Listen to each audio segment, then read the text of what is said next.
We're going to be presenting the play Julius Caesar by William Shakespeare. And we're Ivan Mercado. I'm Victor Castañón. Now we're going to say some facts about the play. This play was written by William Shakespeare in 1599, and it debuted in the Golden Globe Theatre in London. And some historical context of this play was that London and England was almost in a civil war because the Queen, Elizabeth I, had not yet chosen an heir. And so England was split between who should become the heir. And as I said earlier, it almost reached a civil war. These are the characters from the play.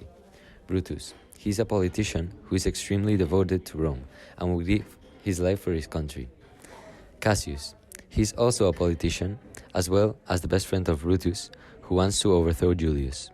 Julius Caesar. He's a general and the ruler of the Empire of Rome. Antony. He's a politician and the general, as well as loyal friend of Julius. Portia. She is the wife of Brutus, and her father, Cato, was a nobleman known for his integrity. Calpurnia is the wife of Julius Caesar, and she is a firm believer in signs, omens, and superstitions. The conspirators are the people that tried to kill Julius Caesar, and their names are Sasca, Decius, Cinna, Metellus, Cimber, Lagarus, and Treboni.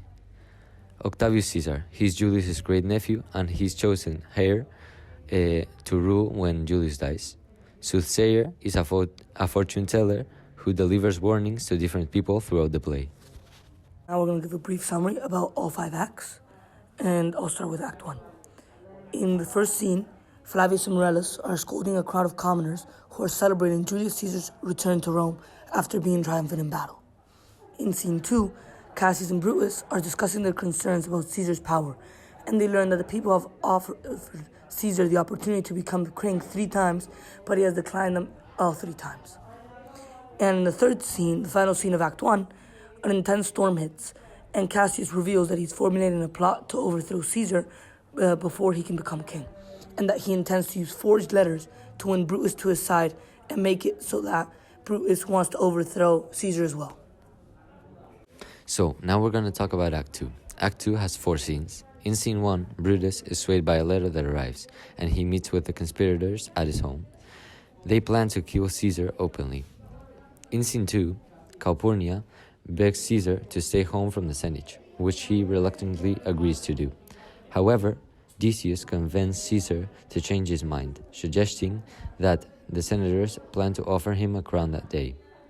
In Scene 3, Artemidus positions himself so that he can pass a letter to Caesar warning him of the conspiracy. In Scene 4, Portia has a conversation with Soothsayer and learns that he intends to wait along Caesar's route to warn him of the ill ones. Now we're going to talk about Act 3. In Scene 1, the conspirators take turns stabbing Caesar to death on the Senate floor, and from this scene comes the famous line of "Et tu, Brutus," where Caesar asks Brutus, also you, which would be the translation. Against Cassius' advice, Brutus allows Antony to make a speech about Caesar's death to the public. In Scene 2, Brutus gives a speech explaining his reasons for killing Caesar. After, Antony also gives a speech and sways the crowd completely to reverse their position and violently turn against Brutus, Cassius, and the other conspirators. In Scene 3, a mob mistakes Cinna the poet for Cinna the conspirator and beat him to death. Act 4 has 3 scenes. In Scene 1, Antony and Octavius discuss the merits of adding Lepidus to their triumvirate.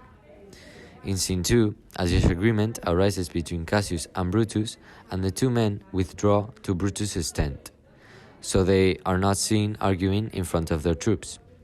In Scene 3, Brutus and Cassius make peace, and Brutus admits that he has been emotionally unstable since learning that Portia has committed suicide. Now we're going to give a brief summary about Act 5. In Scene 1, the leaders of the upcoming battle meet and exchange insults with one another. Brutus and Cassius reflect on how this battle will mark the end of events that were put into action by their decision to kill Caesar. In Scene 2, the conspirators and Caesar's supporters fight, and the battle starts.